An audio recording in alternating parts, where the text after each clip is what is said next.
Menuku dino iki ana sambel jengkol lan sayur sop endhog puyuh. Hai guys, assalamualaikum. Hayo sapa-sapa sing nek kene iki sing senengane jengkol. Lah, aku iku paling nomor siji senenganku iku jengkol, guys. Lah, selain jengkol, aku yo seneng ambi pete, guys.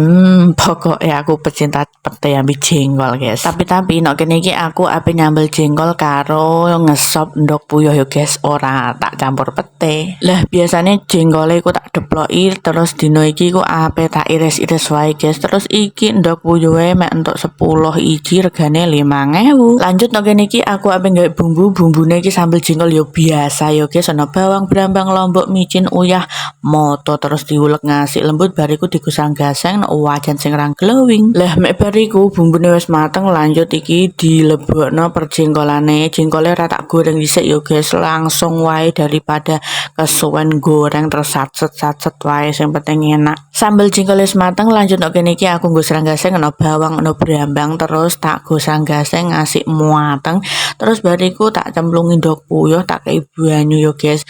Pokoke iki kesukaan si bocilku yo aku ngene iki mek ngesop aku modele guys. Wes alhamdulillah iki sambel jengkole wis mateng tapi kurang pedes terus iki sayur sop ndog puyuh ya wis mateng guys. Ngene iki bocilku mek ana ndog puyuh suwenenge ra pakat ngentekno sego guys.